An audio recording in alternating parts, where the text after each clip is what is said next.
para acciones antidiscriminatorias. Empieza a oírse la idea de generar acciones positivas para las personas trans, lo cual todavía genera muchas resistencias y sin embargo tiene efectos productivos. Es decir, estamos empezando a hablar de los primeros planes de igualdad que introducen la idea de que las mujeres transexuales también son mujeres, que a nosotros nos parece como algo pues, de perogrullo, y sin embargo ni las lesbianas han sido consideradas como mujeres por las políticas de igualdad, ni las transexuales hasta hace relativamente poco, ¿no? Yo creo que esas cosas suceden en cascada por relaciones mutuas, porque también tenemos espacios políticos donde las comunidades autónomas tienen un carácter distinto, donde una movilización de la sociedad civil en algunos sitios es más clara, donde hay situaciones de coalición en diferentes partidos. Es decir, hay situaciones políticas en las que surge porque hay un trabajo detrás, porque hay una influencia del movimiento de la sociedad civil sobre ciertos partidos políticos que llevan a la agenda política algunos temas, que generan polarización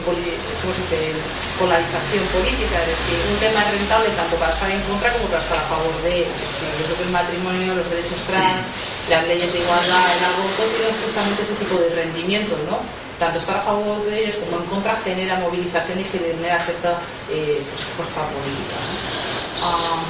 Sobre esto voy a pasar rápido. Como sabéis, el Estado español no tiene una legislación que, como otros países, que estuviera legislando los derechos de las personas trans, más allá de la despenalización de la reasignación de sexo, con ese cambio de la ley que castigaba la castración.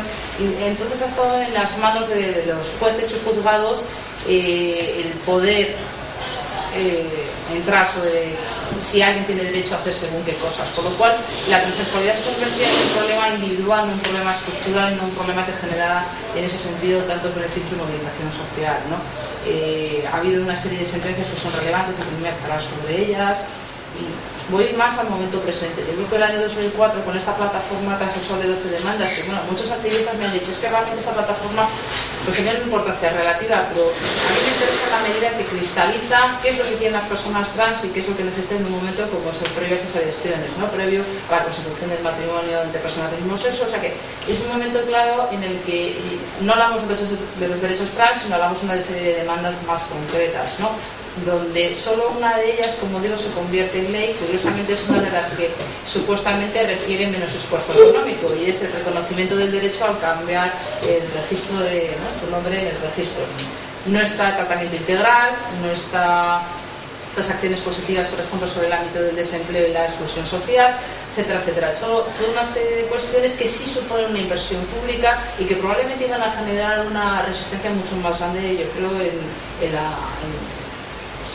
la sociedad en un momento dado, apoyar esas ideas que surgen de la derecha o de sectores más conservadores, de lo que nos gastamos en una cirugía de reasignación de sexo no lo podríamos gastar en una escuela infantil, ¿no? ¿Cómo nos vamos a gastar? En fin, ese tipo de pensamientos un poco desquiciantes, ¿no? Señalar, como he dicho antes, que yo creo que las elecciones estatales de 2007 y las de ya más recientes han sido momentos claves en los que sí que hemos visto que la transexualidad y los derechos trans entran mucho más claramente en la agenda política y que está presente en los programas electorales, lo cual está demostrando justamente cuál es la influencia de los movimientos de la sociedad civil sobre los partidos de la izquierda y cómo yo creo que en concreto la Izquierda Unida ha tenido un papel muy claro como agenda setter, ¿no? como un agente político que ha sido capaz de introducir temas en la agenda política en su debate, aunque no siempre ha entrado en el ejercicio de la legislación, ¿no? Dependiendo de cómo ha sido la fuerza política en igual según qué lugar, ¿no? En ese sentido, la formación de la agenda política, tanto el movimiento feminista como el movimiento LGBT, tiene mucho que ver con esa relación de los dobles activismos, la gente que está en partidos y en sociedad civil, ese trasvase de influencias, esa asunción, ¿no? De cómo unos partidos tomáis la decisión de tener un carácter mucho más social, ¿no? Más un movimiento social, ¿no? Voy más rápido con esto porque me enrollo un montón.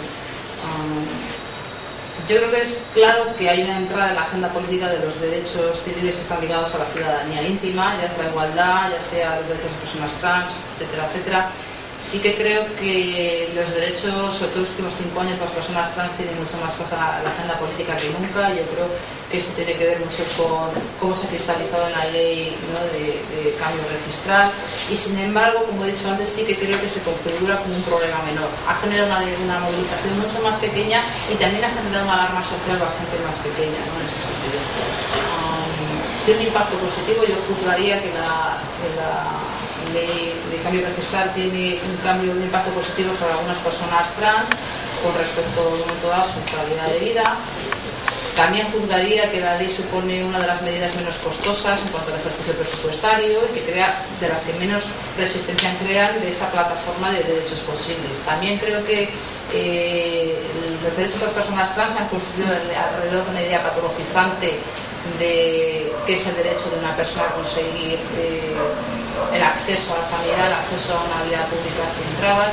Creo que, como dice Judith Butler, es muy curioso cómo tienes que ejercitar un derecho, construir una ley para resolver una discriminación que tiene origen en ese mismo derecho. Me explico. Si para darte un derecho tienes que declarar que eres una persona enferma, pues es que te tengo que dar un derecho para compensar la situación estructural de discriminación porque eres una persona enferma, pero solamente te voy a dar un derecho si reconozco que eres una persona enferma. Es decir, es una especie como de pescadilla que se muerde la cola. Solo puedo resolver una situación porque estás muy discriminada, porque en el primer lugar te considero una persona enferma, y si no te considero una persona enferma no te puedo hacer una acción positiva, lo cual es una situación circular sobre la que tendríamos que pensar.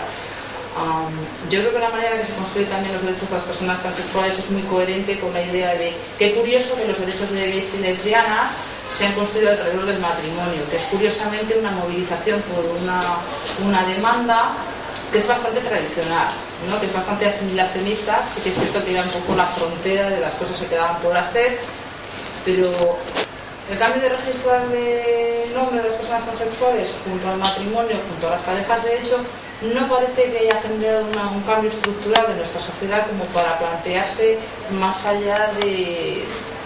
O a lo mejor es que éramos todos un poco utópicos y pensábamos que los cambios iban a generar mucha más movilización, o que nos íbamos a plantear cosas mucho más allá, ¿no? Yo creo que sí hay un refuerzo del matrimonio como institución social, sí hay un refuerzo de la medicalización de la transexualidad, y en conjunto la legislación de parejas de hecho, el matrimonio, la transexualidad, en conjunto suponen un cambio positivo, es un impacto sobre la calidad de la vida de las personas, pero que no transforma fundamentalmente las relaciones del resto de las personas. Sí hay cierta aceptación social, pero es a cambio de esa estigmatización, en un momento dado, ese etiquetamiento, ¿no? Si queréis, discutimos sobre esto luego, ¿no? A mí esto me encanta. No sé. Voy a avanzar un poco más. Sí que creo que los stakeholders, como la gente que son actores políticos implicados en el desarrollo de políticas, actores políticos y sociales, hemos tenido que construir la demanda y los derechos civiles sobre una visión moderada que generase cierta aceptación. Y ahí estamos en el debate si había una aceptación previa y por eso se han podido conseguir los derechos, o si desde una mirada conservadora resulta que los derechos vayan más allá de la aceptación social, ¿no? Podríamos incluso discutir esto.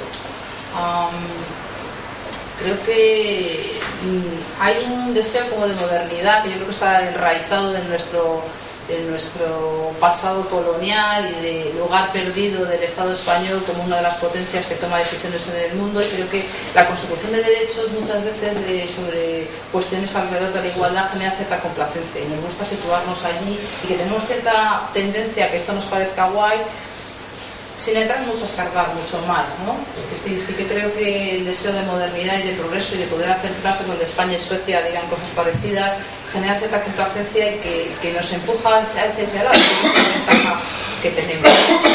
Como decía antes, algunos actores políticos se benefician de estos cambios, no solamente gobiernos socialistas, sino otras fuentes de otros sectores sociales que también se movilizan en contra. Creo que la Iglesia Católica del PP se beneficia clarísimamente de problemas públicos, como he dicho, como el aborto, como los derechos a personas transexuales y los derechos a las mujeres, porque generan justamente un movimiento reaccionario, ¿no? Y en ese sentido es rentable en ambos sentidos de la agenda.